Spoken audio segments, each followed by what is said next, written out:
Hello, and welcome Hello. to the For We Are Many podcast. I'm Rob. And I'm Trisha. And we're And close comrades. we are. Doing our awkward intro as usual. This is kind of a little bit of a, what is it, like a 2-week update? Yeah. And originally we were supposed to have Will Nguyen, the Star Trek communist, on tonight, but he had to reschedule. That's fine. We will let you know what the new date will be as soon as we know. Mm-hmm. I guess just to give a quick overcap, there's only a few things that we're going to talk about tonight because, well, if we try to add any more than that, it's going to be another 3-hour stream, and I think for all of our sanities, we're going to try to avoid that. Yeah. But it's been a big week in court, as Trisha was saying right before we started recording. We got the McMichaels Trial in the killing of Ahmaud Arbery. And then we've got the Rittenhouse Trial. And there's kind of been a lot going on with both. Then we're going to talk about everybody's favorite talking head, Alex Jones. Anyway, finally we're going to be talking about right. We're going to be talking about Bannon.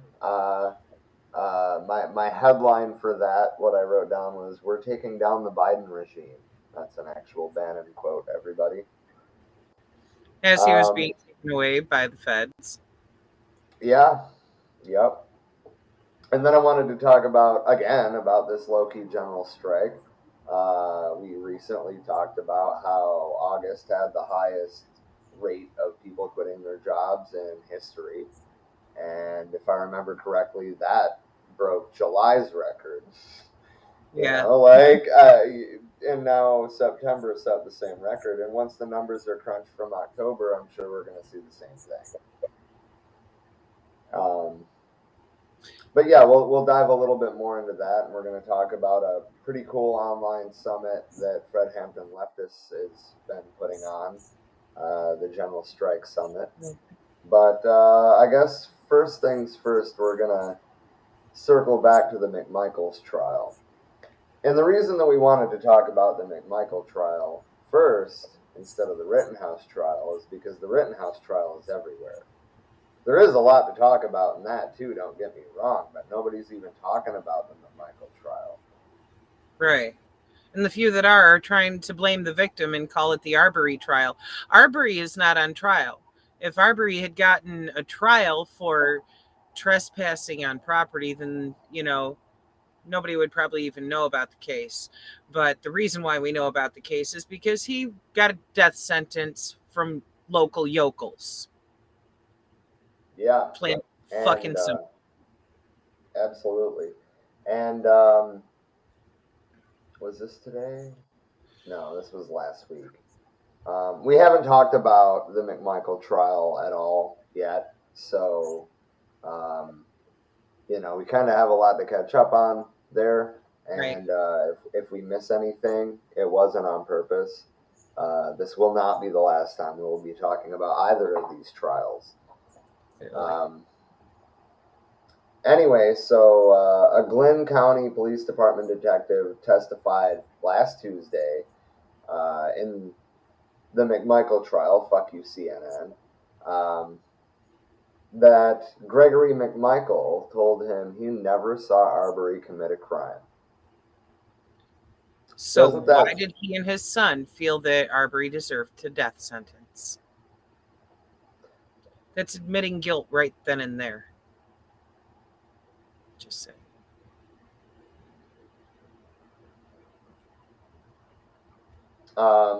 This is a direct quote, I would assume, from the police report. I don't know. Maybe it's from body camera footage. I don't know. But either way, the investigative detective quoted McMichael as saying, "I don't think the guy has actually stolen anything out of there, or if he did, it was early in the process. But he keeps going back over there and over and over and over again to this damn house." How's Which, that I his? mean, there was video from the site, which were shown in court last week, and which you've probably all seen on the internet back when this happened, or back when the video was made public. He kind of just like walked around, like looked around and kept on walking. I mean, he really didn't. I don't even think that what he did deserved a trespassing charge, let alone an Me neither. assassination. For all we know, he could have been one of these people who loves to take artistic photography of crumbling buildings. We've got lots of friends that go into empty buildings all throughout Flint to take pictures, to be able And to Detroit. show. Yeah, because it's like, hey, look at what's happening here. Nobody has any business going after somebody for just walking into an abandoned building.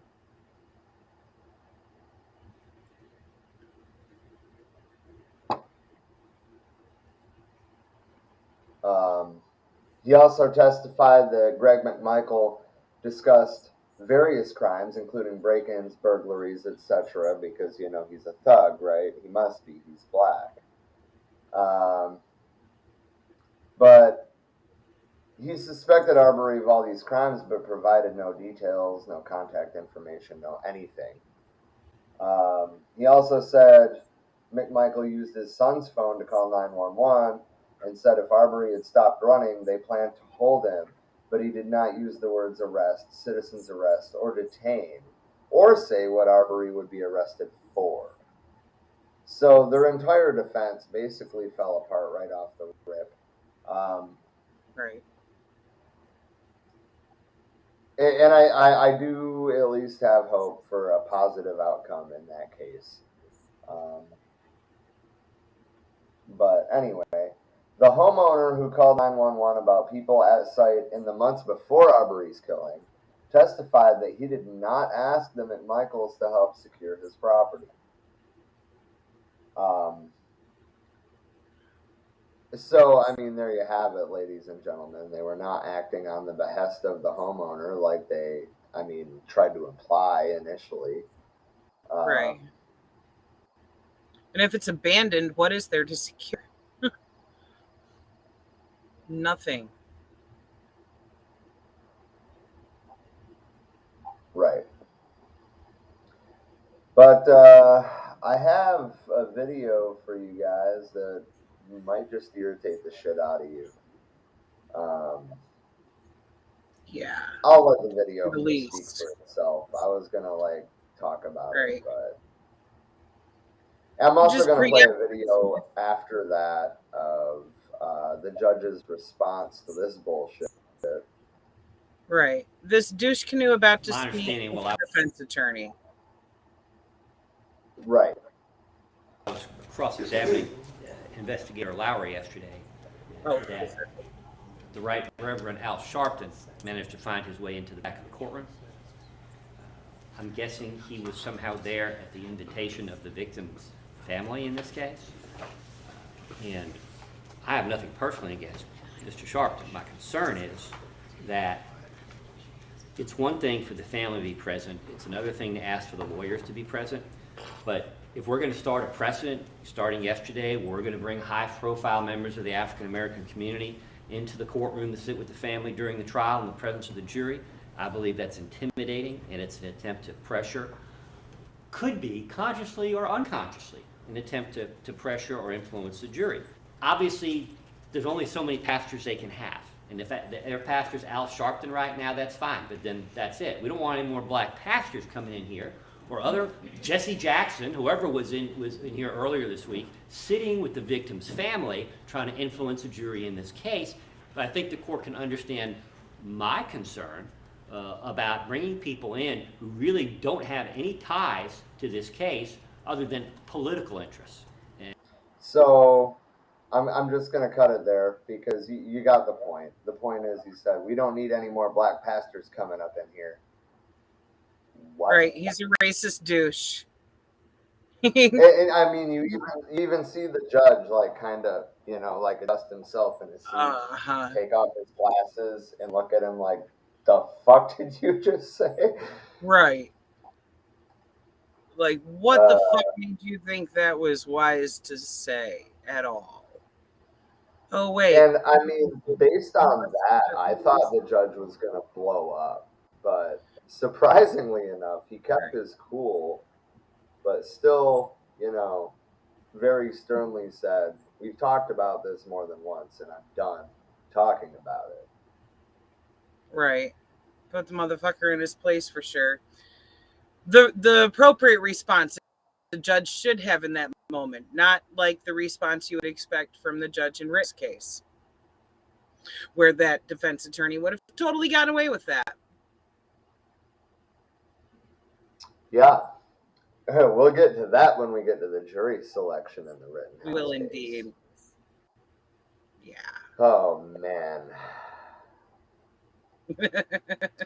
Anyway, the judge's reaction. Here we go. At this point, I'm not exactly sure what you're doing. I have already ruled on this court's position with regard to the gallery. And with all candor, I was not even aware that Reverend Jackson was in the courtroom until you started your motion. I have indicated the court's position. The court's position hasn't changed. At this point, it's almost as if you're just trying to continue this for purposes other than just bringing it to the court's attention. And I find that objectionable from the court standpoint. I have said over and over and over in this trial that I am attempting to ensure that in this courtroom that the defendants receive a fair trial. And I will continue to do that. I have heard the objection. I have ruled previously on my position with regard to the gallery, and that is unchanged. And I'm not questioning the court's ruling, but the court, I'm done talking about it, Mr. Goff. I've heard the motion. I understand what your position is, and if it's simply just to point out that an individual is in the gallery, it has been done. do I understand that I'm not to do that again? I'm telling you that the court's position has remained the court's position, and unless anyone in the gallery is disruptive or here to cause some demonstration that will distract from the presentation of evidence in this case, the court is not going to single out any particular individual or group of individual as not being allowed to be in this courtroom as a member of the public. That is consistent with my prior ruling and will remain the ruling of the court. If there's a disruption, you're more than welcome to call that to my attention. If there's a problem, call that to my attention. But on this particular issue that you brought up previously, which has now been effectively renewed, I think I've been very clear we do not need to discuss it any further. And I've been very clear my desire to make a record. And thank you, Your Honor. Is the state ready to proceed? Like, yep, you made it a record that you're a racist. We got it. Right.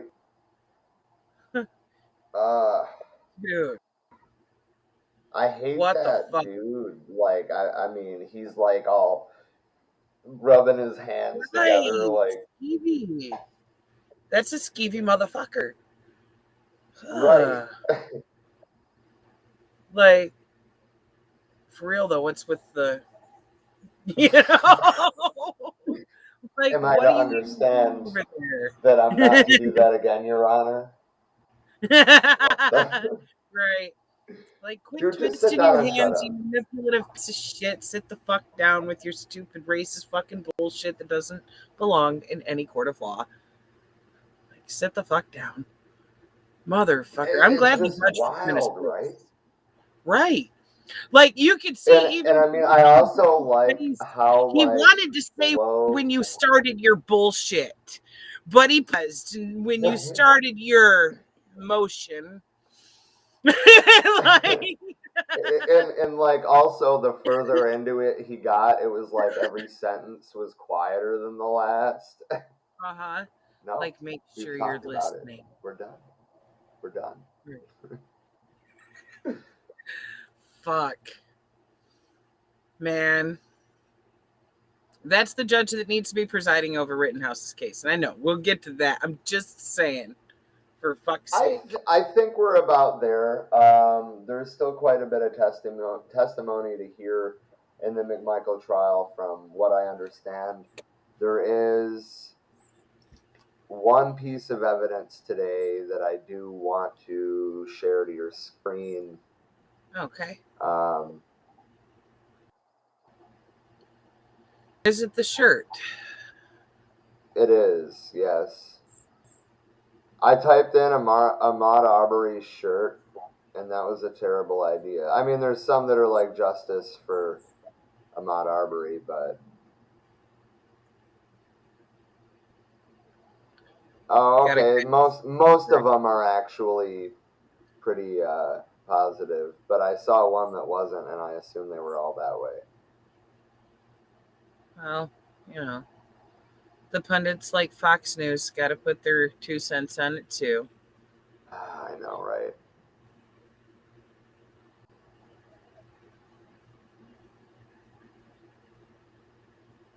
Okay, Google, quit trying to sell me shirts. I'm that's not what I'm going for here. That's what they're going for though. They want your money. Yeah, no shit, right?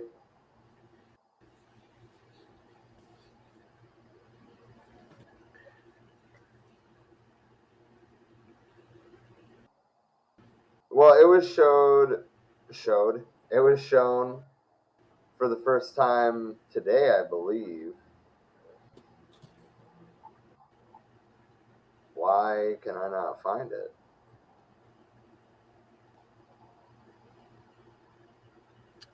Was there earlier? Actually, I can probably find it. Because that was showing very clearly that this was close range shot. No ifs, ands, or buts about it. He never had a chance. The shirt had a hole in it that was about 5 inches across. Yeah.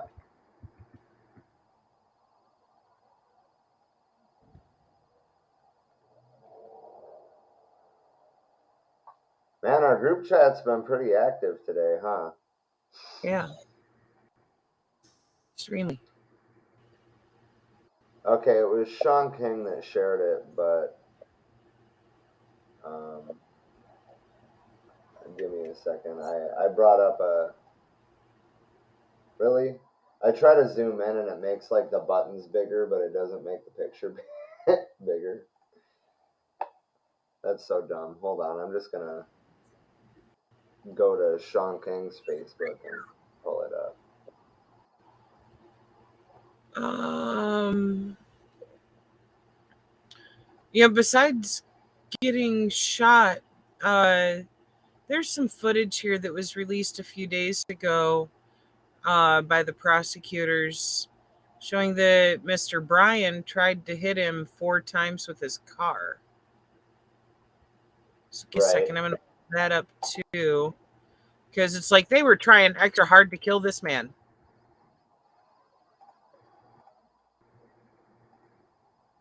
Um,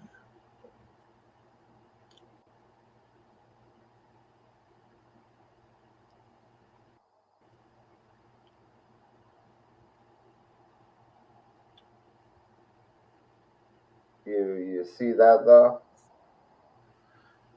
Just a second. Back to yes. Yep, that's the photo I saw earlier.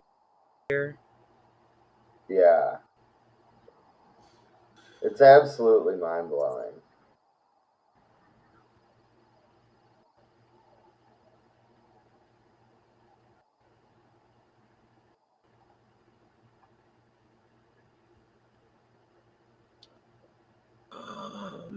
Man, I was hoping this link would actually have the footage that they presented in evidence, but all it is a description here.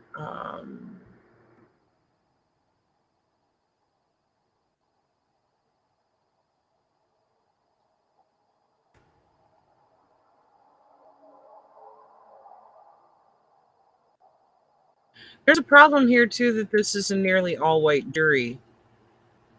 Yeah. Yeah. Actually, I totally forgot to bring that up, but I don't remember what the breakdown was, but it is very clearly primarily white.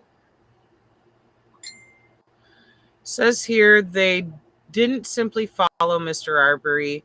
All three, quote, trapped him like a rat with their two pickup trucks, said Ms.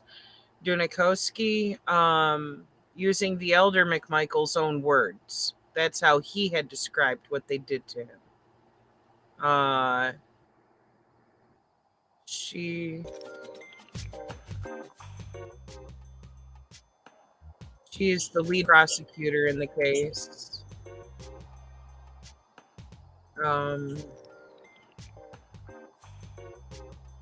The first witness called by prosecutors to testify was Glynn County Police Officer William Duggan, who described the bloody scene before his body cam footage was shown to jurors. That music is a little extra fucking loud, by the way. Super loud. Thank you. Officer Duggan said of Travis McMichael, quote, I could see he was covered in blood. There was blood all over, and I remember at some point asking if he was okay. He said the defendant responded, no, I'm not okay. I just fucking killed somebody. Wow. Yeah. That's some narcissism right there. Yeah.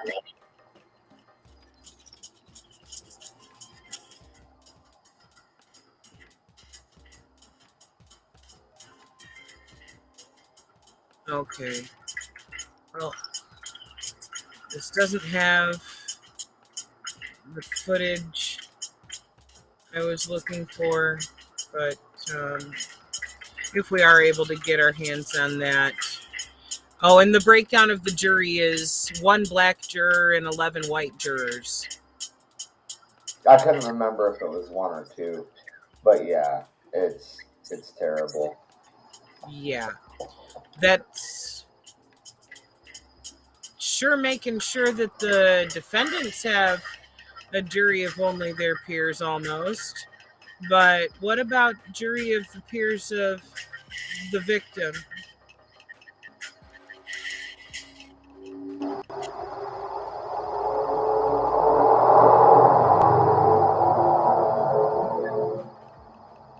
Okay, that's all I have for right now on that. I will let you know if I'm able to find any more of that footage from court.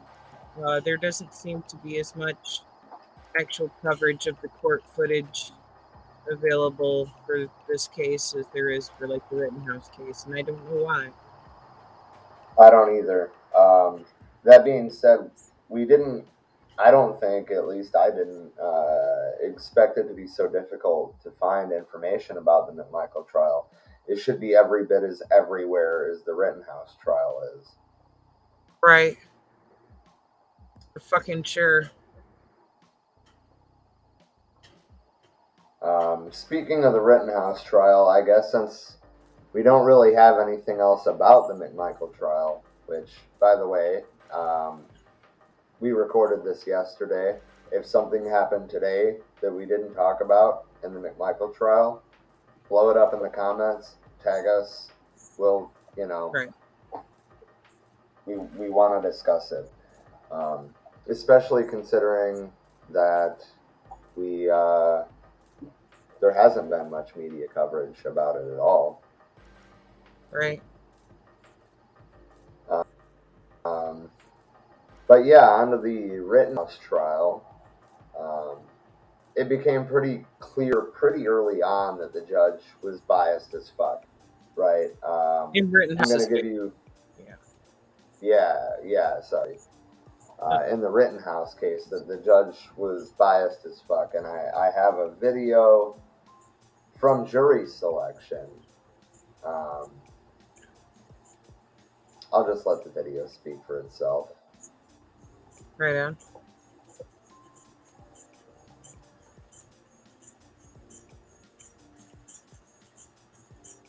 Look at that face.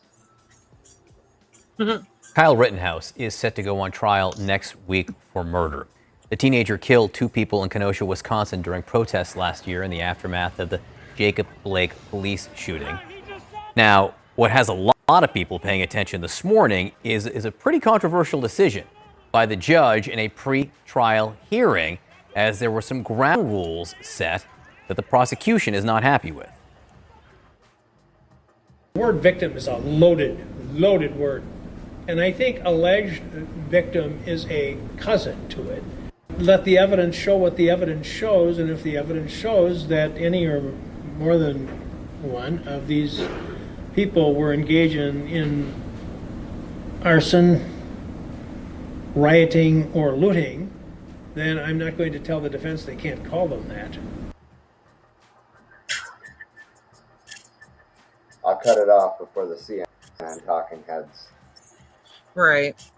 But how fucked is that? Of like, the prosecution is not allowed to call them victims, but the defense is allowed to call them rioters, because that poor trash can that was burning, that's where our empathy belongs, is with the trash can on fire. Fuck you, Judge. You mean, fuck you, Your Honor. Yeah, something like that. Oh, God. So, the prosecution, I will say that they kind of like changed gears today and they were more on their game today. But I've been wondering this whole trial why the prosecution's got such a piss poor approach for such a high profile, what should have been an open and shut case. They've botched every aspect of it. I mean, having a biased judge obviously impacts that, but like, are they straight up working for the defense? It sure as fuck sounds like it. Just saying. They're not really doing a whole lot to push actual prosecution of this. Right. And I mean, to call it a sham trial is, I think, still underselling it. If Kyle Rittenhouse walks, there's going to be 100 of him. I'm wondering they want. And by the, I mean, literally, here, they trademark Global Conspiracy Company. Of literally, like, the fuckers whose hands steer this type of shit, who use their money to fund and back white supremacist movements, including fucking judges who are also white supremacists and do not fucking hide it when they're up there in their so-called fucking job, representing white supremacists that are before them for trial. Like, how I've never seen a judge fight so hard for the defendant. Yeah, I mean, there's been memes going around about how fucking Rittenhouse was adopted by the judge, right? Declares a mistrial because he's my son. Right. There's one of the judge's face superimposed over like a mother hugging her child that has Rittenhouse's fake tears face on it, the crocodile tears, the face that was drier than Ben Shapiro's wife.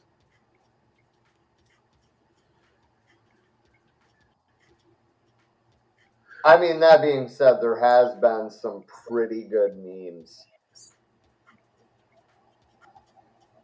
There has, but that's because it's a laugh or cry situation, and people are like, okay, we're at least going to try to find a laugh here. Because look at this motherfucker trying so hard to make it look like he's crying and not being able to squeeze a single tear out because the only person of emoting for is himself. This is textbook narcissistic sociopath behavior. Yeah, that one. Yeah. Yeah. Poor baby.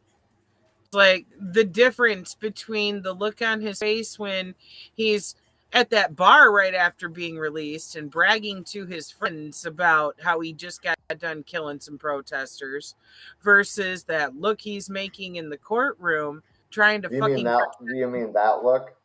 that look. Yeah. That very awkwardly poised look on the screen at the moment. That one trying to fucking go full-blown crybaby about it and failing because he's not an actor. I guess he shouldn't have put himself on the fucking stand because he really sucks at acting and trying to pretend like he's a victim here. He's not.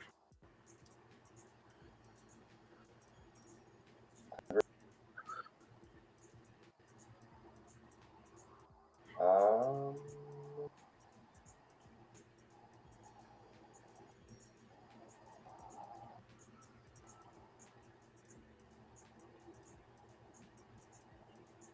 you know, this is like the last device that I still have Chrome on, and it's pissing me off. I forgot how slow it was.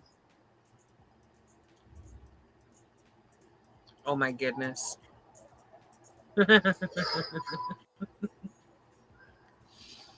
Oh shit, that's funny.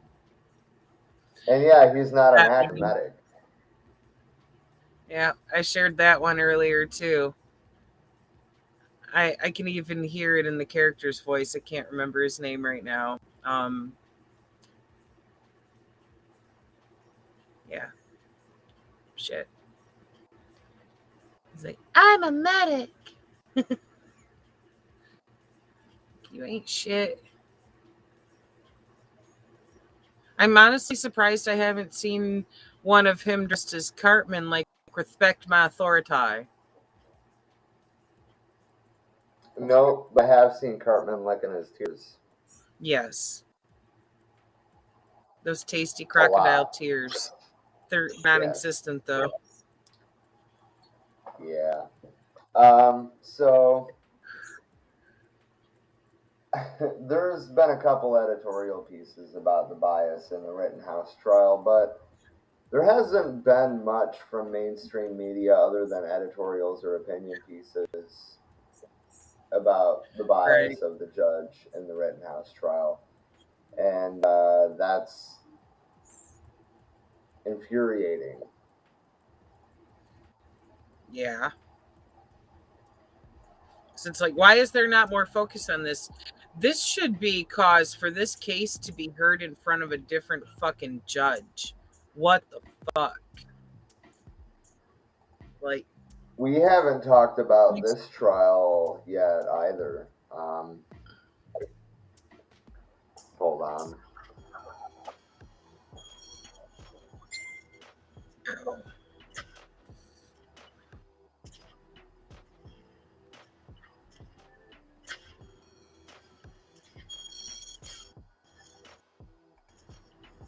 Okay, so I believe that I have this pulled up chronologically.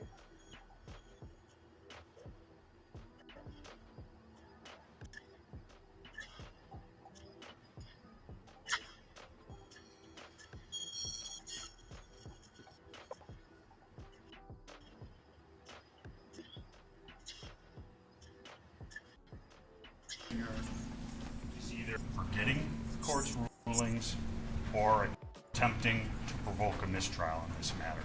He knows he go into this he's asking the questions. I asked the court to strongly admonish him, and the next time it happens, I'll be asking for a mistrial with prejudice. He's an experienced attorney, and he knows better. Mr. Finger? First of all, Your Honor, this was the subject of a motion. Well aware of that, and the court left the door open. For me, not for you. My understanding of You should have come and asked for reconsideration. You did on the one motion, and in fact, I granted your motion for reconsideration. That was not our motion. That was the defense's motion. That's how flustered he is right I did. now. I granted. We did not move That to was reconsider. their motion. We have not filed forgive any me. motions to reconsider Forgive in this me. case. That was their motion for reconsideration, which I denied. But I said. Oh, come on. Pause I it for a denied second, it, or I indicated a bias. because he literally just fucking basically told on himself because he thought he was making a point about ruling in favor of the prosecution. He just told on himself for the fact that he will allow that loophole to be exploited by the defense, but not by the prosecution. He will make the same type of evidence from defense that he's denying to the prosecution. Yep. That's all. Just pointing out the shit. I had to don my Captain Obvious cape for a moment. That's fine. Wait a Towards fucking denial minute. is what I did. Held it open with a bias towards denial. Why would you think that that made it okay for you, without any advance notice, to bring this matter before the jury? I was astonished when you began your examination by commenting on the defendant's post-arrest silence. That's basic law. It's been basic law in this country for 40 years, 50 years. I have no idea why you would do something like that. And it gives, I'll leave it at that. So I don't know what you're up to. May I respond? Yes.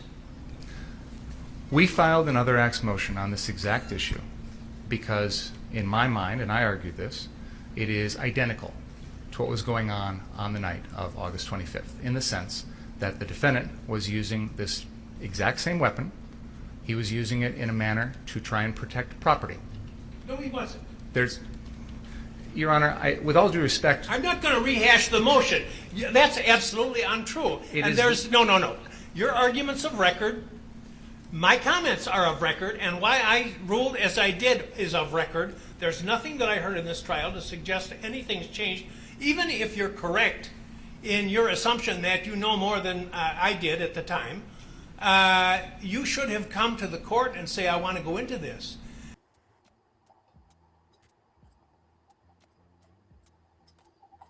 So you notice how, like, later on the judge kind of tried to, like, well, you shoulda, but, like, you could see how flustered he was in the beginning, and like you pointed out, he told on himself. Right. And that wasn't the only time that the prosecutor and the judge got into it. And I mean, the judge has just been itching to fucking call a mistrial since the start of this thing. Right. Kind of makes me wonder if that's part of why he's reacting the way that he is to the prosecutor. And hell, even with the shit the prosecutor's doing too. Like, is the prosecutor sure he's not working for the defense? To be fair. Yeah. Because if he was planning ahead and really wanted to be able to present that evidence, knowing that this is a reactionary ass judge and that's how he was going to react, then why do it in that manner? Setting oneself for failure intentionally, maybe? I don't know. Right. Just all of this is fucked. This needs a new judge, a new prosecutor. Like, this is not okay. None of this is okay. Agreed. everything else on this exhibit, which we just received, is beyond the scope of the court's order. We've not been provided notice of it. It wasn't in his original preliminary report. It is being sprung on us in the middle of trial. The court... Oh, what this was, by the way, I guess context is important, was when the defense claimed that the AI that the pinch to zoom operation on Apple phones may have tampered with the footage. And then the judge said that it was on the prosecution to prove that false. So this was the prosecution responding to that bullshit, for context. Has ordered on this. We had a hearing on this. The court gave the defense opportunity to put us on notice of these things. We talked about these limitations. There was an agreement among the parties as to these limitations, which led to your order, Your Honor. Yeah, I'm a little bit challenged when you say, is there something that I'm saying that draws the face that you're making? Go ahead, say what you want to say. I have to say, Your Honor, yesterday I was the target of your ire for... So I just realized that this isn't that time. So there was another time after this that they got into it. I digress. Okay. Disregarding your orders. Today, the defense is disregarding your order. I'm not criticizing you for bringing up this issue. I think it's legitimate. But it's not something that sways my judgment in the case. And unless you can tell me that you have reason to believe that the doctor is going to testify differently about some of these other time periods within that less than 5 minute period, then I'm going to allow the testimony to be given. If I may respond, Your Honor. Please. Yesterday, as I said, I was under the court's ire. You know, I don't want to talk about... Well, why don't we I just... think it's a fundamental fairness issue, Your Honor. All right, say what you want to say. If I'm being held to obey the court's orders, I'm asking that the defense be held to that too. This is something we litigated at a Daubert hearing. We spent time on this. You know, I am going to interrupt you, and then I'm going to let you talk again. But I was talking yesterday about the Constitution of the United States and how the Supreme Court has interpreted it for 50 years. That's not what we're talking about here today. So, this is a notice issue to the state. We have not been provided proper notice of this, and clearly if the shoe were on the other foot and we tried something like this, there would be quite a kerfluffle about that. I'm going to try to let you do it in a prudent way, and if there's an objection, I'll deal with it. Okay. Can I list the ones that I want to raise for, so we're... No, because you can object when it happens. Because maybe, see, if I rule on everything now, then I may be talking about things that may never become an issue, and I'd rather, the jury's in the library now, and I'd rather get them out here. Okay. So, actually, the next thing I was going to talk about was the Rittenhouse questioning, but I will pause that for a minute. As you can see, though, the prosecution merely tried to point out that, literally the day before was yelling at him about doing the same exact thing, and he literally allowed the defense to do it. Right. And then there was also a time where they got into it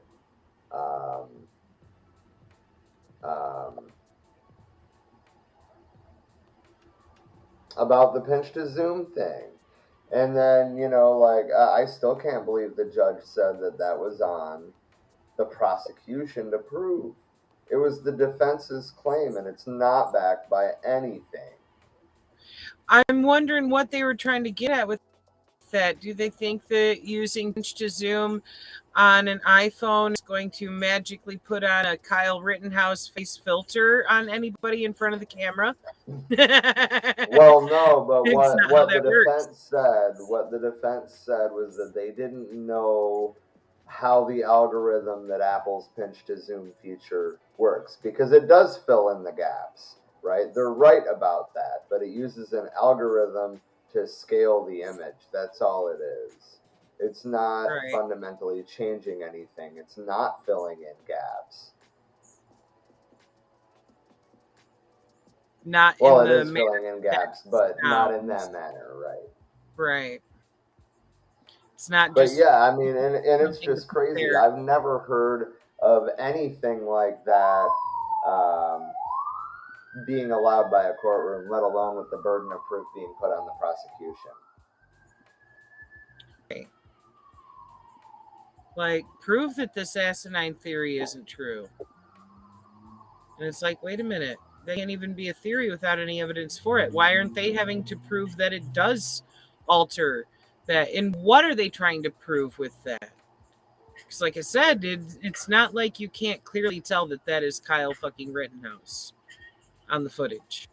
You can see Right. his fucking face very clearly. There was enough lighting. There's no denying that's him. Well, I mean, not to mention the clothes and the hat and the gun. I mean, he kind of Yeah. stuck out like a sore thumb, dressed like a Yeah. little chud out there. Yep. But I guess we're almost to everybody's favorite part, the crocodile tears. Almost. We're almost there. Can't go into this, and he's asking the questions. I asked the court to strongly admonish him, and the next time it happens, I'll be asking for a mistrial with prejudice. He's an experienced attorney, and he knows better. Hold on. Mr. Saw this part. Was going on the night of August 25th, in the sense that the defendant was using this exact same weapon. He was using it in a We manner already saw this. with the prior August 10th incident. I just realized I clicked the wrong video. That's what happened. Hold on.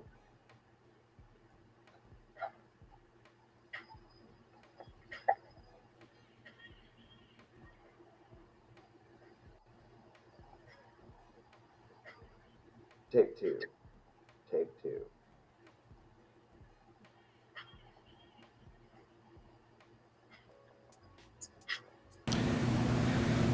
As I'm walking down Sheridan Road, Really? I hear somebody scream, "Burn in hell," and I reply with friendly, to let them know, hey, I'm just here to help. I don't want any problems. I just want to put out the fires if there are any. I continue walking, and then I notice the Duramax. I notice a flame in the back. Time out. You need a gun to put out fires. Am I missing something here? Right. Where was Do they his teach fire that at firefighter extinguisher? school? He didn't have a fire extinguisher. Supposedly, no, he did. Did he? Put out a Because I don't fire in a recall dumpster. seeing one on him. Yeah, yes. Okay. Before the first shooting, people were yelling at him. What he's talking about is he had just put out a dumpster fire, and people were yelling at him, and he got big scared. Nobody's gonna yell at you for. Nobody's gonna actually. And I was unaware of the fire extinguisher myself until there was video of him putting out the fire in court. And of course, the defense also, like the defense also used like images of him cleaning up graffiti and rendering medical aid to protesters to be like, see, he's a good kid. Exactly. Right, gonna falsely try to paint this motherfucker as some kind of benefit to the community. Like, see, he's That's why I've gonna been sharing that picture of fucking Charles Manson playing guitar in a church. The killer part is why didn't he use his medic skills to help the people he just shot? You know, to be fair, I don't think the prosecution even asked that. They should have. They should have. Why are you out there shooting, make victims for yourself? Right. Just say. Of the Duramax, and I stepped towards the Duramax, and as I'm stepping forward, I believe his name is now Joshua Zeminski. He steps towards me with a pistol in his hand, and as I'm walking towards to put out the fire, I drop the fire extinguisher and I take a step back. Okay. When you step back from Mr. Zeminski, what's your plan? My plan is to get out of that situation and go back north down Sheridan Road to where the car source lot number 2 was. And did you get back? Were you able to go in a northerly direction? I wasn't. Describe what happens. Once I take that step back, I look over my shoulder and Mr. Rosenbaum was now running from my right side, and I was cornered from in front of me with Mr. Zeminski, and there were... Check out those tears.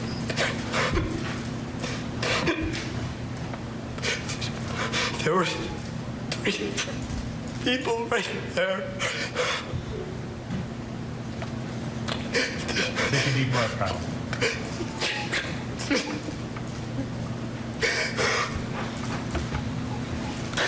That's what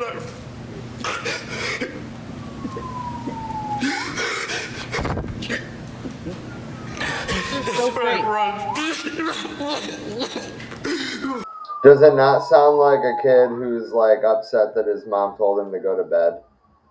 Yeah. Yeah. Or like he got caught getting into the cookie jar or something.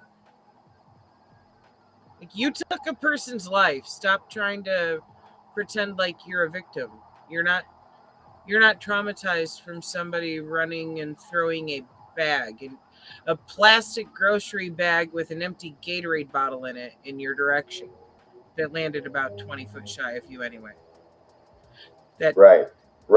Which, when we get to closing arguments, that's something that somebody on the prosecution team actually mentioned. It wasn't Binger at that point, but when I hopped back in and caught the tail end of it, basically this dude was giving the definition of reasonable doubt, and he was giving the definition of imminent threat. And his last line, which I mean is really the mic drop of the case, was that the only imminent threat there that day was Kyle Rittenhouse.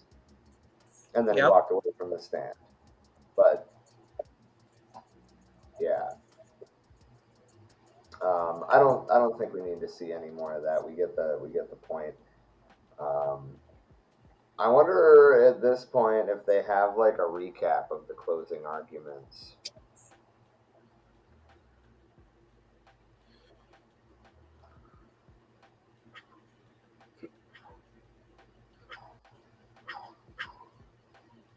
A 12-minute recap by NBC, that should be all right. I can skip around 12 minutes a lot easier than 9 hours. Also, like, before you hit play on that, there was something else that was actually in Kyle's testimony that maybe we should go back to that for and see if that's in there, because there was something, I believe it was Vicky had brought up, that he had said in his testimony. It probably wasn't in that video because there was only like 13 seconds left in it. Okay.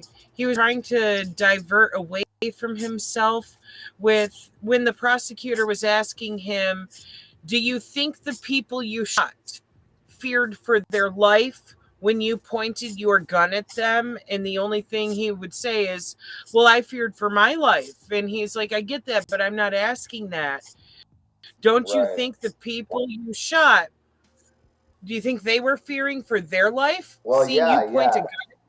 And I thank you for giving context, because one of the back and forths with the judges, the first one, the back and forth with the judge and the prosecutor, that's what that was about. Okay. And I mean, like, that's what's mind-blowing about it. Like, he didn't, like, stand on his Fifth Amendment right or anything like that. He just kept, like, not answering the question. Right. And it's like you can't just dodge a question in court that you are directly being asked. It's a yes or no question. It's not, did you feel this way? No, we're asking, Right. do you think that your victims felt this way? The people that you killed. It's one thing too. If I was that prosecutor, seeing how the judge is trying to be like, oh, you can't call them victims, I would make it a very lengthy process. And every time I'd be referring to any of the people that Rittenhouse killed, putting it just like that of like, okay, so the people who you killed that night, Right. like, let's not forget what this is about. That's why, like, right now, this has lost all focus about, well, we're going to try to present Rittenhouse as a good old boy and we can't ruin his future. Oh, fuck that. What future do the people have that he fucking killed that night? Exactly.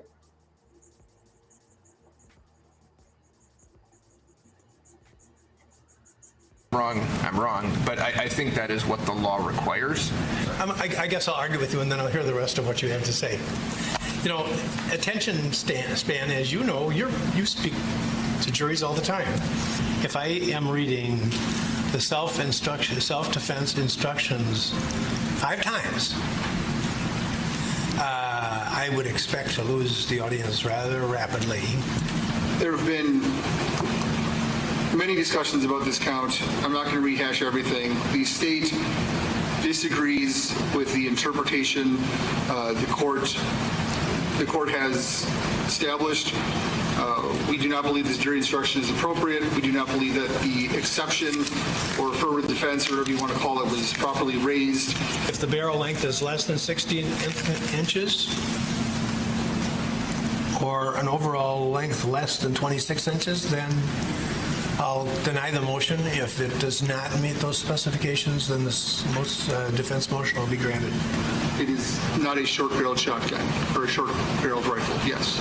Either by barrel or by overall length? Correct. All right, and then count 6 is dismissed.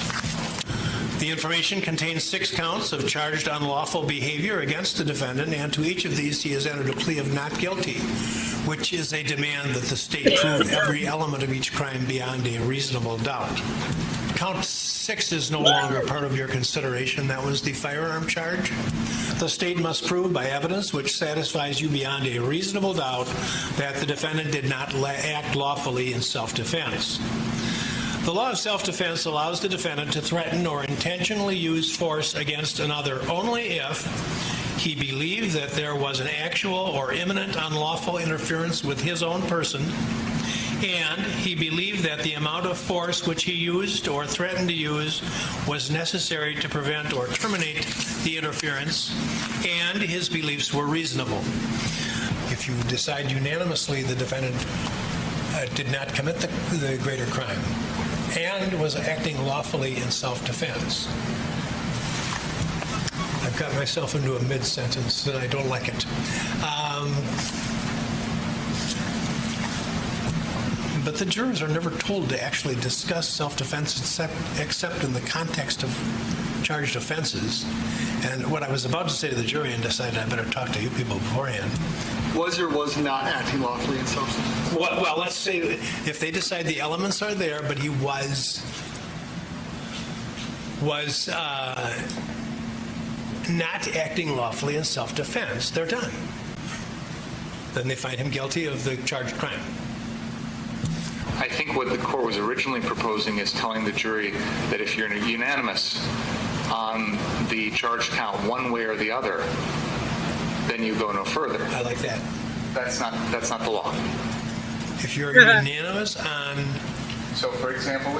if you're unanimous on the legal question, intentional, well, you're right, because it could be an elements issue. If it's perfect self-defense, it's perfect self-defense for everything. But they're not told to consider perfect self-defense on first-degree intentional homicide. They're specifically told... It's fine. Well, yeah, you're right. He's right. They're not told to consider that until second-degree intentional homicide. The instructions, Your Honor, are the pattern instructions. I understand your point that if we had to redraft them today from scratch, maybe we could do better. But I'm sure we could. But we need to follow them, and I don't think deviation is appropriate. And tell them what? Just what we said. If you find perfect self-defense, you don't go on to the next count. It's over. I understand what the term perfect self-defense means, but we haven't told the jury what that means. We're deviating from the standard instructions here. NBC News correspondent Shaq Brewster joins me now from Kenosha, Wisconsin. Shaq, let's take people back to the beginning of the day. The judge starting it off dismissing count 6. That was a misdemeanor gun charge against Kyle Rittenhouse. Could you tell us about that? That's all it got. Yeah, it was a bit of a surprise, and the judge announced it in almost an understated way. It was count 5 that Kyle Rittenhouse was facing. It was and kind of is arguing in their case. So all of that is going to be... Yeah, so the rest is his commentary. But, yeah, I mean, today is the least biased I've seen that judge, to be frank. But he backed himself into a corner, and I think that's the only reason he sided with the prosecution. Oh, I like that. That's not the law. Right. Right, you have to follow the letter of the law, Judge. Fuck. Doesn't matter what he'd like. Hung jury still happened too. Yeah. So this talk of unanimous is pipe dream. That often takes a lot of debating to even reach.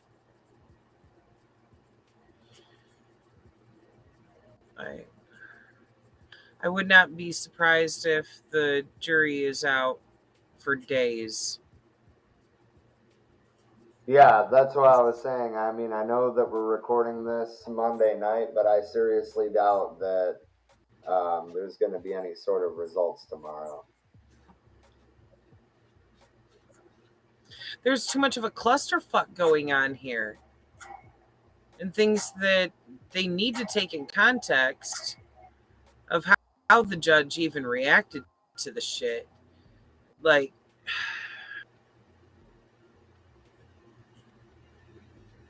this is a shit show. To say the least, yeah.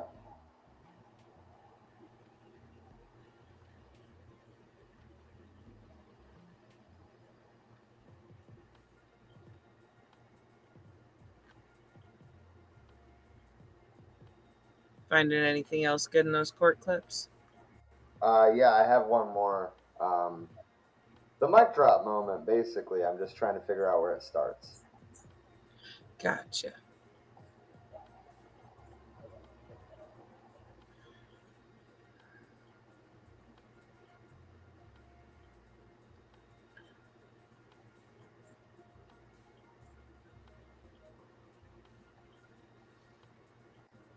Okay, so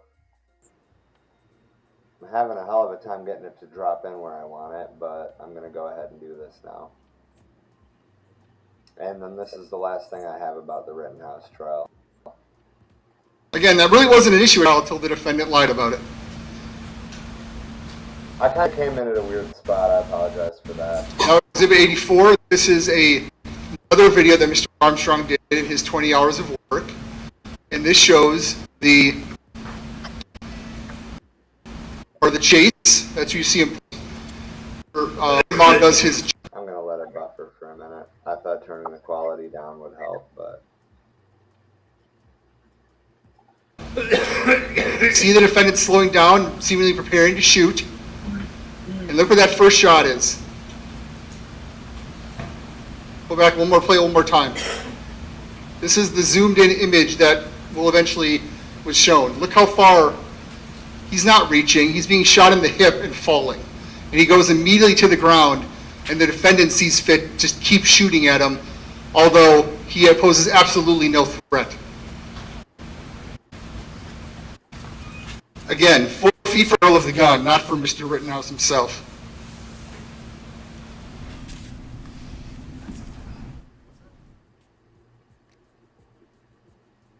This is live. Here is this another is from video the Mr. live Armstrong feed. made That's why it's kinda in his long. 20 hours of work. I believe he made 6 of them all told. They're all on evidence. Here's a close-up of the final shooting. The puff of smoke is already out. He's already upright. He crumples immediately to the ground, but the defendant keeps shooting him.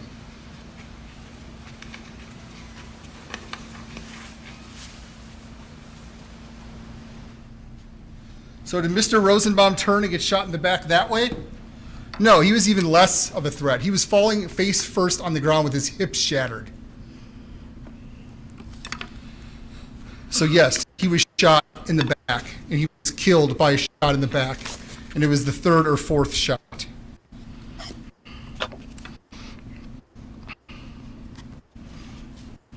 Why does this keep stuttering like that? It's really annoying. Let me give it a second to buffer. But this dude, I mean, I don't even know his name. I know that Binger is like the lead prosecutor on the case, but this dude seems to be putting up better arguments than Binger is. Right. I'm just saying. Like, look at the evidence. It's not self-defense when you fill somebody with bullets when they go down from the first one. That exactly. And the defense literally tried to paint it as he was reaching for the gun. He just got shot in the hip and was crumpling to the ground. He was reaching for the gun. Shut the fuck up. Right. Like, what was the distance between the two of them at that fucking point in time? Approximately 4 feet from the barrel of the gun is what he just said. You can't grab the barrel if you're falling 4 fucking feet away from it. Exactly. He was trying to catch himself hitting the fucking ground. Yep.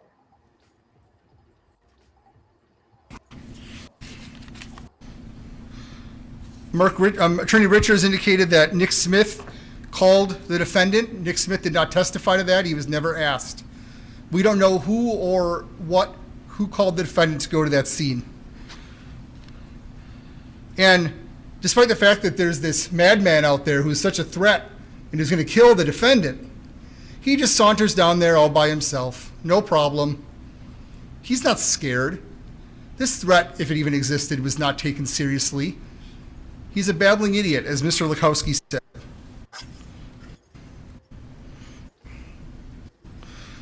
Mr. Rittenhouse testified he didn't hear the... Why? I'm going to try to refresh that page. Okay. That's so damn annoying, though.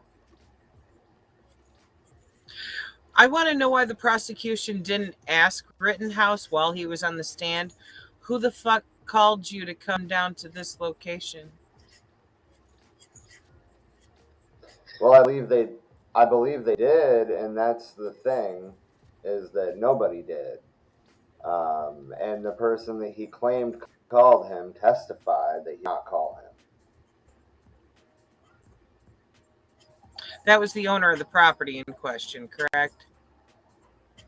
Yeah. Yeah. Himself, no problem. He's not scared. This threat, if it even existed, was not taken seriously. He's a babbling idiot, as Mr. Lukowski said. It's still cutting out. Mr. Rittenhouse testified he didn't hear anything before he shot. He didn't hear this "fuck you." He didn't factor in the gunshot.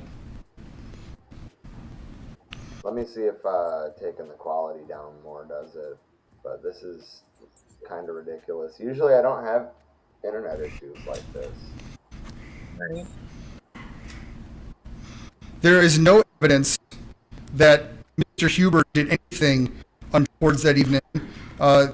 They talked about... I'm going to try it one more time. This time I'm going to redo the screen share because maybe that's the issue. Son of a bitch. That was ever submitted in this, where it comes from. No evidence that he told Gage Grosskreutz I had to shoot in self-defense. And Attorney Richards talks about how, well, Mr. Detective Howard testified in a certain way and how he didn't talk about the drone footage or anything. He knows we got the drone footage surprisingly, after Detective Howard testified. Guns do not have handed. There's not a left-handed gun. So, yes, the demonstration that Mr. Binger did is how it happened. The defendant was facing that way. He picked it up, and the videos show it. Detective Antaramian reviewed it and saw it and testified to it, and it wasn't an issue until the defendant lied. Videos don't lie, but we know Kyle Rittenhouse does. He lied all that night. Bam. A lot has been made about how Gage Grosskreutz had an attorney. How hypocritical from a lawyer to hear someone criticize someone else hiring counsel. Mr. Rittenhouse isn't here alone. He has lawyers. And I apologize that the district attorney's office followed our interpretation of Marcy's Law, which is a fairly recent, especially at that time, constitutional amendment. Mr. Richards, don't wait here yet. Gage Grosskreutz is not on trial. He followed the advice of counsel not to turn over his phone, just as anyone who hires counsel can do. They can follow the advice of their counsel. We got his whole video from that night. The defense has seen it. We have it. What else do we need? Text messages from 3 weeks before? They just want to try to dig up dirt because they think it's there, because the defense wants you to believe that these people got what was coming to them. That they were bad people doing bad things, and we should be proud and boastful of Mr. Rittenhouse for killing them.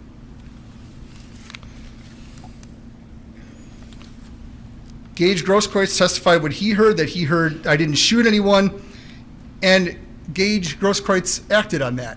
He then followed, he left Mr. Rittenhouse thinking that he was not involved in the shooting, and started going to the shooting of Mr. Rosenbaum before being told by others that saw it that he was the shooter, and then he returned. So Gage Grosskreutz relied on this statement of Mr. Rittenhouse.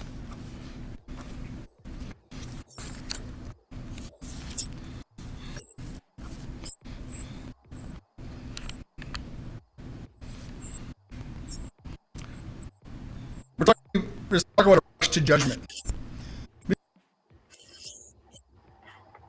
How much is left of this? Quite a bit.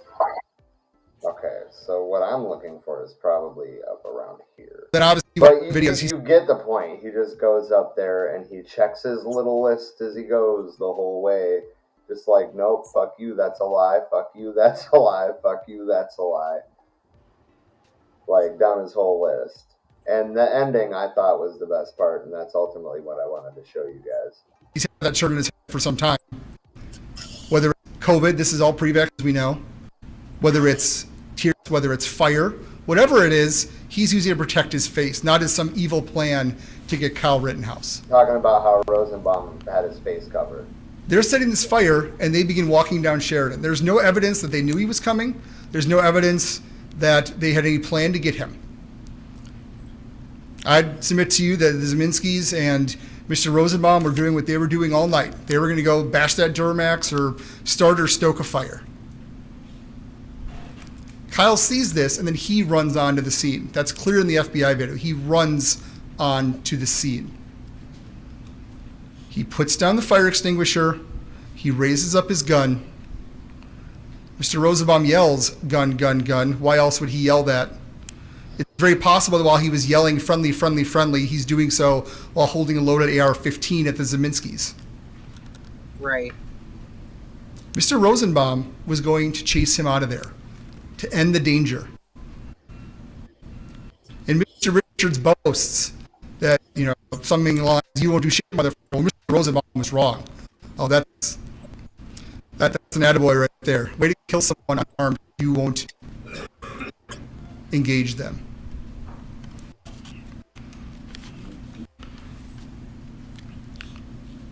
He raises the gun. He provokes the attack. He has to retreat. He has to exhaust all remedies before he can use before he regains the right to even use self-defense, not even to use deadly force. That's a whole other separate question. He does regain the right to self-defense if he exhausts all options. He does not. He could have ran a different way. He could have fought. He had all sorts of different ways to exhaust his options. He did not do it. As I said in the beginning of my closing, I don't think you even need provocation. An unarmed man chasing you, and you shoot him 4 times as he's falling, and you kill him as he's falling in front of you because you don't want to physically defend yourself, that's first-degree reckless homicide right there. And Mr. Richards kind of plays games with the name reckless. Reckless means not intentional in this circumstance. And you can read the jury instructions, you can come to your own conclusions. And fire an AR-15 in any circumstance like this shows utter disregard for human life.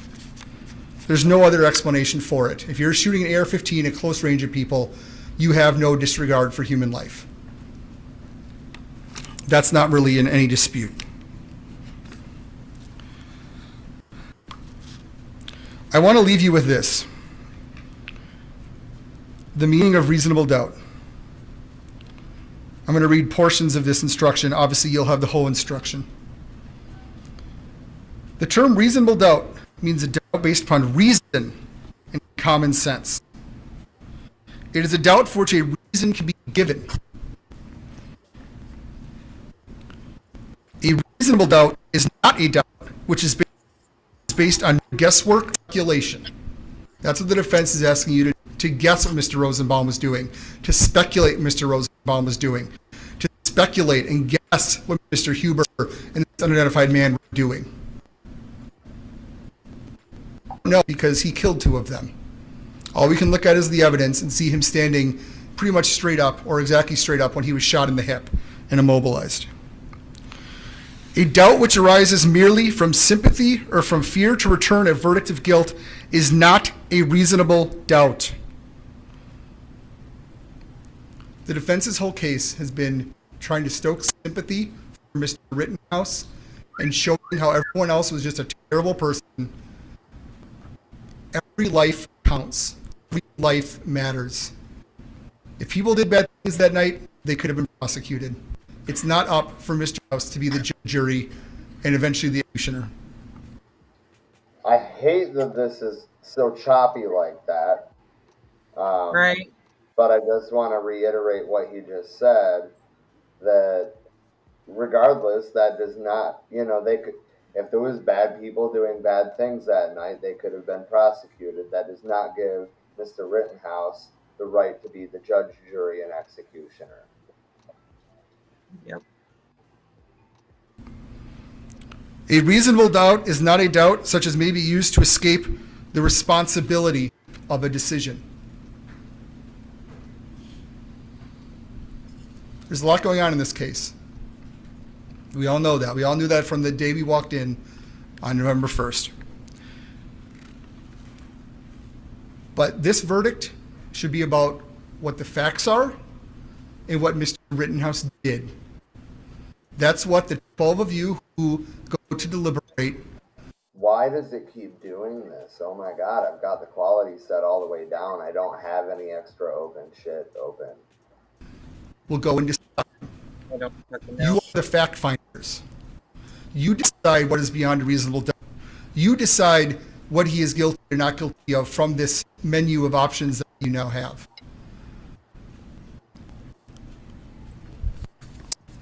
An imminent threat. This is the best part. I don't want it to be all choppy like this. I'm really getting pissed off at it right now. Just let it load. It's okay.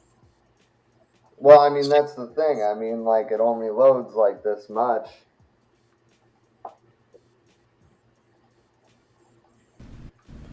The only imminent threat that night was Mr. Rittenhouse. He was not acting in legal, justified self-defense. He's guilty. Thank you. Right.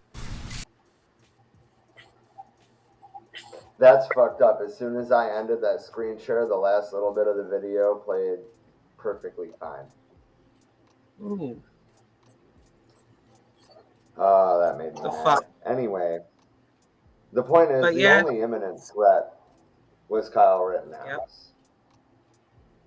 Yep. And I'm Yep. glad that at least one of the prosecution team got his head out of his ass. And actually put I out mean, a both decent prosecutors. Yeah, I mean, both prosecuting attorneys did a pretty decent job in the closing arguments, but I feel like that guy should have been the head guy. Yeah. So we do have a few things left, and we're kind of running short on time. So I guess, is there anything that you want to recap on the Rittenhouse trial before we move on? Not that I can think of, other than they better find this motherfucker guilty. There's really no question about it. Shooting somebody who's already incapacitated, continuously shooting them, that's fucking murder. Hell, the fact that he even shot him at all when he was unarmed, because like he said, he just didn't want to have to actually get into a fist fight. Really? You're going to shoot somebody because you can't fist fight because you're a bitch? Not an excuse, not a reason to kill somebody. That doesn't justify it. This is fucking right. And homicide. he could have tried to run. He didn't. Right. He threw down his fucking fire extinguisher to raise up his gun. How is that with friendly?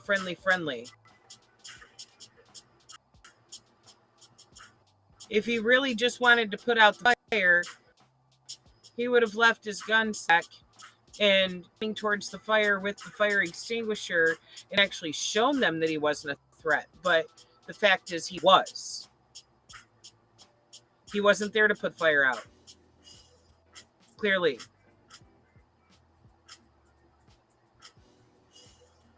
Yep. So the next thing is Alex Jones, and I don't want to talk too much about him because it makes me feel dirty. I understand. Same. But I'm glad that there's some accountability. All the oh God, what was the narrative about Sandy Hook? The false flag narrative that he pushed. Yeah. Did cause harm to people that, you know, actually lived through the trauma, and was found guilty on all 4 counts. I should I don't have memorized what the 4 charges were, or the 4 counts rather.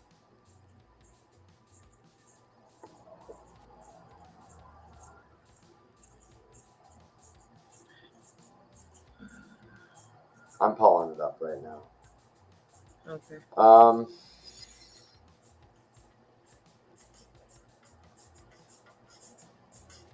Judge Barbara Bellis found Jones liable for damages by default because Jones and his companies, like InfoWars, showed callous disregard for the rules of discovery. She previously faulted the InfoWars host for failing to comply with requests for documents and other procedures. The ruling sends the case to a jury to award the family's damages without a civil trial. It is legal a victory for 8 parents of Newton victims who sued Jones for defamation after he called the elementary school shooting massacre a hoax. The plaintiffs earlier alleged a, quote, years-long campaign of abusive and outrageous false statements in which Jones and the other defendants have developed, amplified, and perpetuated claims that the Sandy Hook massacre was staged and that the 26 families who lost loved ones that day are paid actors who faked their relatives' deaths.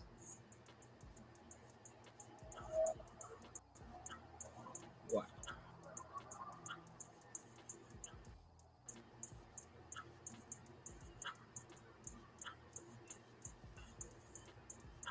The defendants were ordered to produce the documents. They didn't. This also speaks volumes to just how sheerly fucking stupid he is, because what he describes there is not even what a false flag means. It doesn't mean nobody died.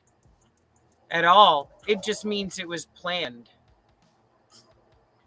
by our own government. That's some shit that I could understand people being curious about, but he was trying to act as if this just didn't happen at all. Like, no, this really happened. Right. And I mean, how dare him take stabs at the family? Right. Like, seriously, that's where your focus is? No. No, get the fuck out of here. So I'm Right. glad that there's some accountability there, some liability rather, not so much accountability, but Right. hopefully it will encourage people like him to, you know, not take aim at grieving families. Right. That's just dirty. But doesn't surprise me because Alex Jones. The fuck do you expect from him at this point? I swear, it's the only thing anybody watches him for is how inflammatory he is.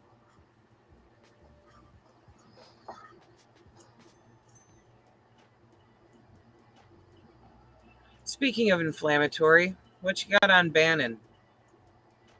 That I white was just trash pulling. racist I was just. shit. Oh my god! I know, right? I was just pulling that up. This is on Newsweek actually, which is funny because it's almost as much computer aids as fucking CNN. But Yeah. Steve Bannon vows, quote, "We're taking down the Biden regime" as he surrenders to the FBI. That's the headline. This is where we're at. So basically, what he turned himself in for was an indictment that came from a grand jury last week for defying a subpoena from the congressional panel investigating January 6th. Bannon is a former advisor to Trump. Obviously, he arrived at the FBI's field office in Washington, D.C. Monday morning. He addressed his supporters in a live stream before entering the building, posted to the social media platform Getter, Gettr, Getter. He also posted a lot. I'm assuming so. I don't know. He also posted a live stream of his surrender to his website, War Room, where he posts a daily podcast. I wish I had the time to do a daily podcast. Right. I can barely make 2 a week happen. Fuck you, Right. Bannon. God damn it. But then again, you don't have a whole bunch of funding from all kinds of racist and extreme right-wing resources. Speaking of Accept their racist, funds. holy shit, listen to this shit. Quote, I don't want anybody to take their eye off the ball of what we do every day. We got the Hispanics coming to our side. The African Americans coming on our side. We're taking down the Biden regime. What? Like, this is all a shit show. It's all for show. This is the two heads of the same monster pretending to be at war with each other that really aren't, because Trump and Biden are cut from the same cloth. There ain't much difference between them at all. Stop pretending like this is a thing between Trump and Biden. That's the thing too, is Bannon likes to put shit out like that just to get an inflammatory response from people. It's part of that whole distraction away from what's actually fucking going on with here. Fight over who your favorite fucking, corporate puppet is. Shut the fuck up.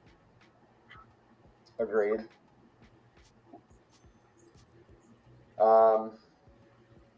And the last thing, I guess, because I don't have anything else to say about Bannon. I'm just astonished, I guess. The Biden regime. Come on, man.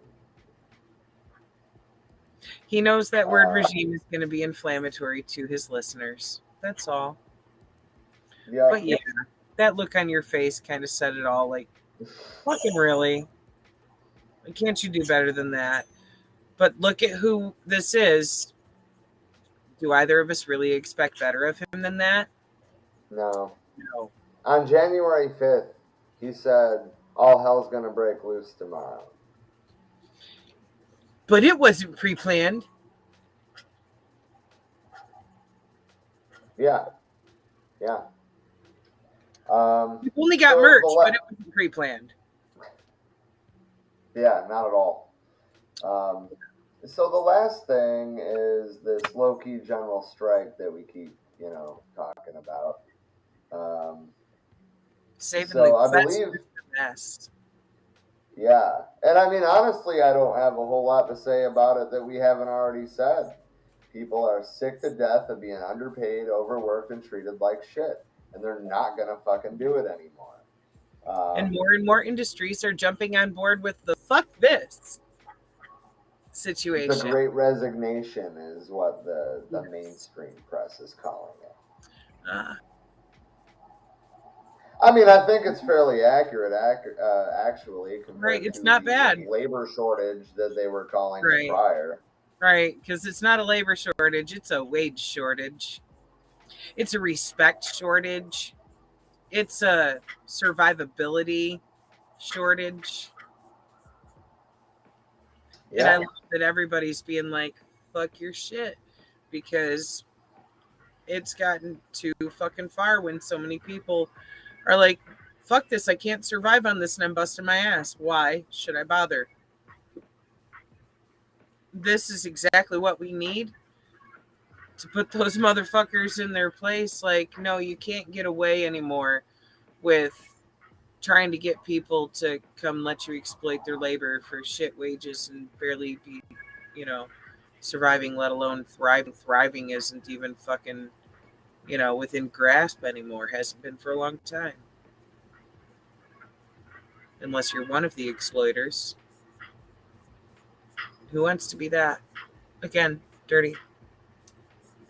Right. And discussing... Oh, shit, which tab is it? I don't know. Hopefully I'm right.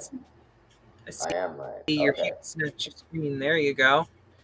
Nice. So Fred Hampton Leftist is doing, or did, I should say, a General Strike Summit that took place on the same dates as the American Renaissance. So I mean, that's good. At least the left had a showing somewhere during the same time frame. I missed a lot of the event, but I've been hearing a lot of good things about it. I know that they had. Well, I'll just give you a day as an example here. Like that's the wrong tab.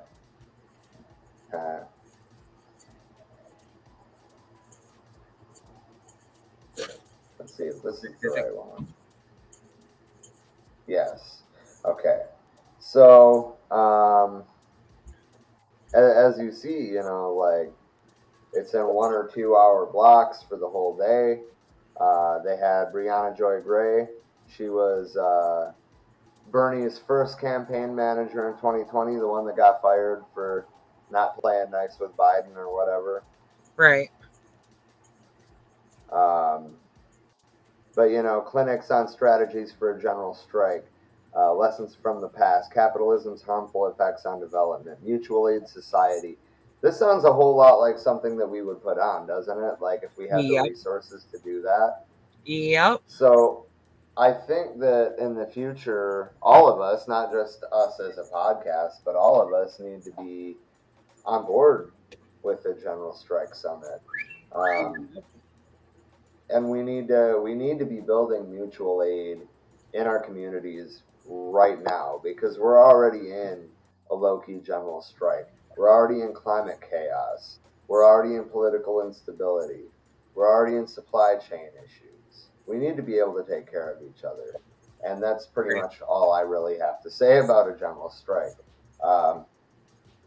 Employers, you're probably not listening this far into a communist stream, but if you are, Pay your employees better, and maybe you won't get the guillotine. Treat them with a little bit of decency, and maybe you won't get the wall. Probably not, though. Give them a stake in the company if you actually want to avoid all of the above. Just saying. Running it ethically as a horizontally organized structure where everyone who works there is equal owner and getting, therefore, their equal share of that profit margin produced by their labor. That's their surplus fucking labor value. And it doesn't belong to one person on top. It belongs to everybody there. So really, truly, if you don't want to see guillotines or the wall, that's your safest bet. Start running your business ethically. Stop exploiting labor.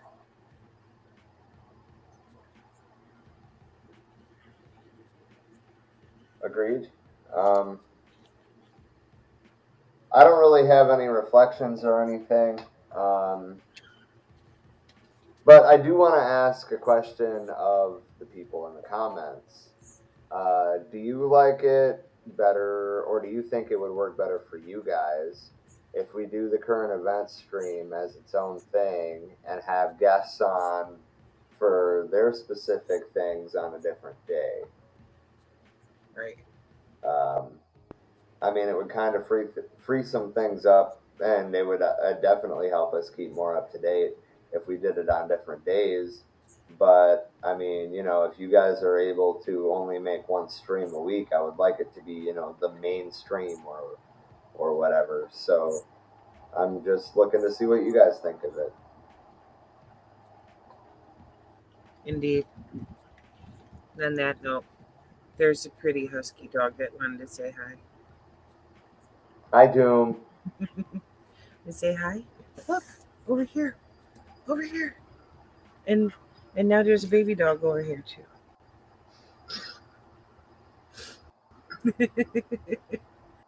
All right. Well, anyway, I think we can probably wrap this up. Do you have anything else to say? Join us on Thursday for another segment of Eldridge Cleaver's book. Nice.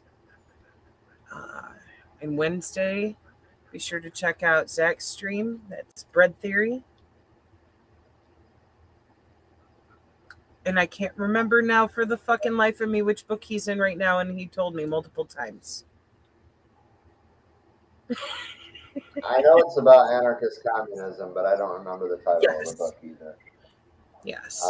But to check out his material, you can go to linktr.ee/bread_theory.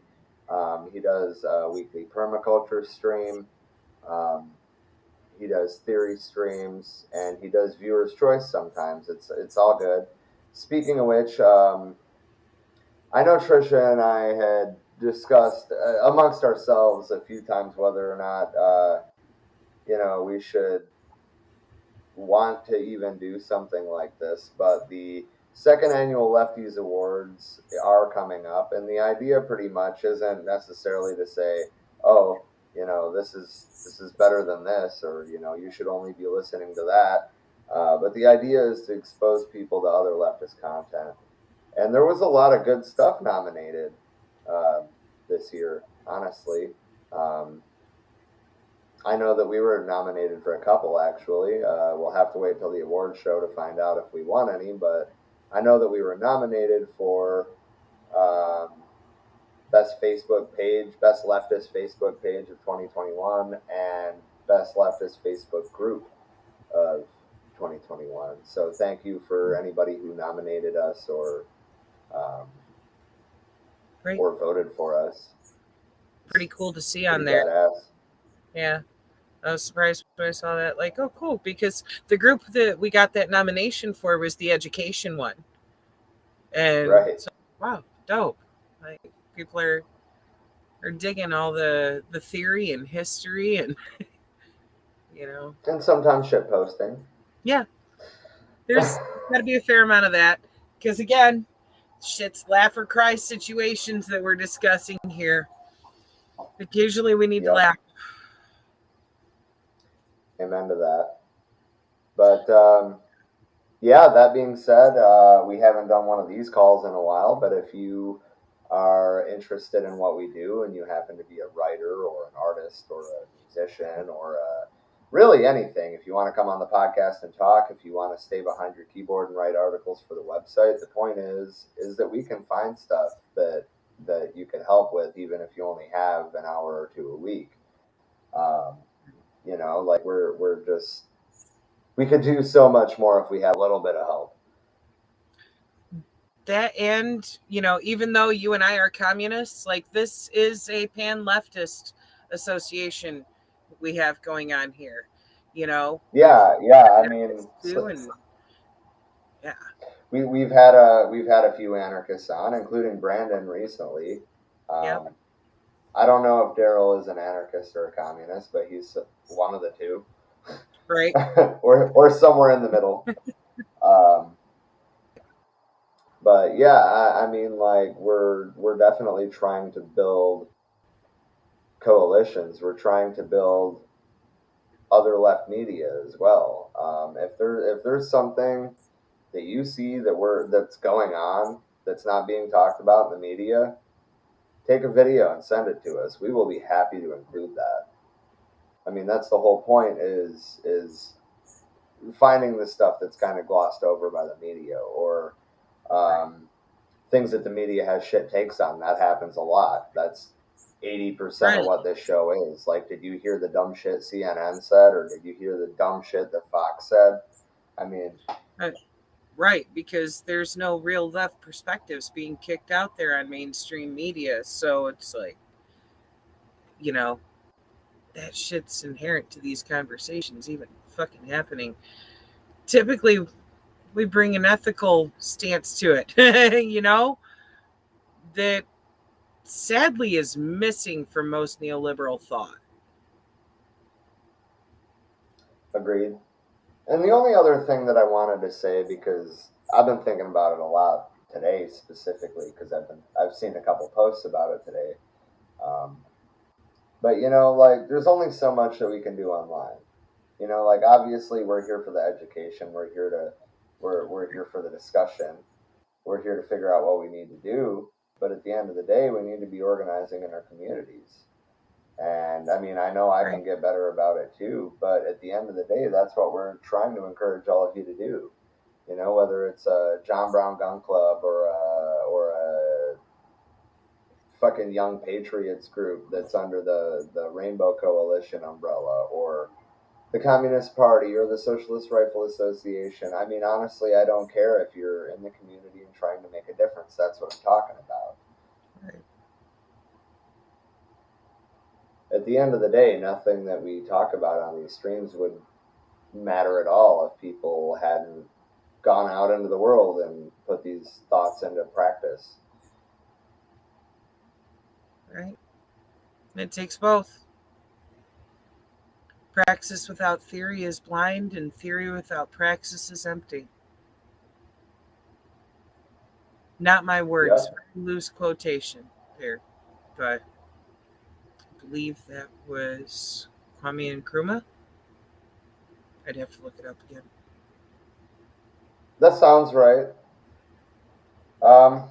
But anyway, as usual, we will leave you with a piece of music.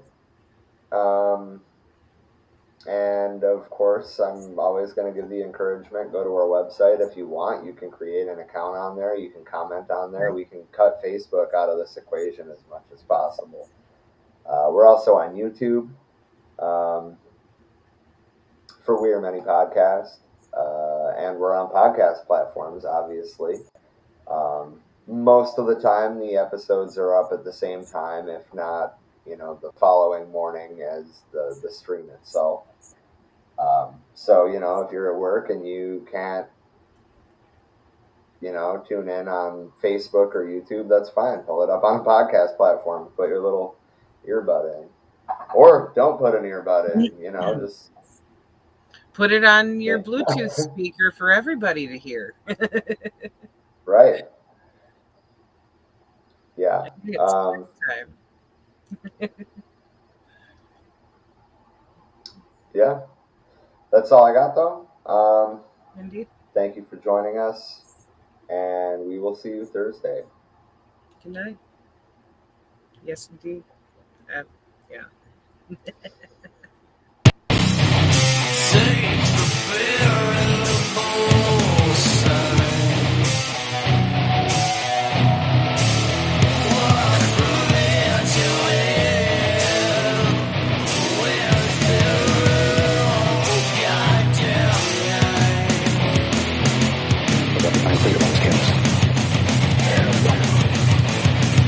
Absolute freedom. And we're all looking for freedom.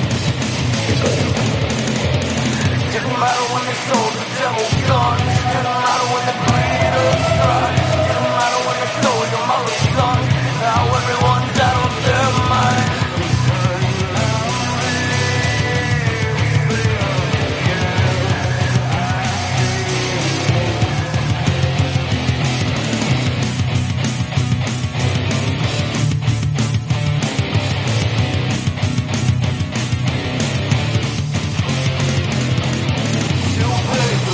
Bullshit, these unemployment lines don't know the casuals to the corporate crimes. To the color of a little one and no peace of mind.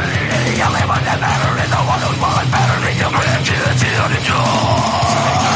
When you watch their reaction to every little inconvenience soul, still a public is anamorphous, threat to the status quo.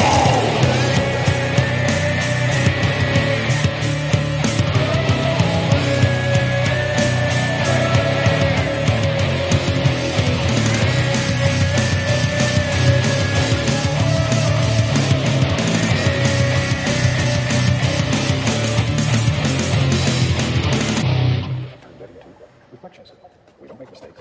We have happy accidents. Just don't worry about it. Learn how to use what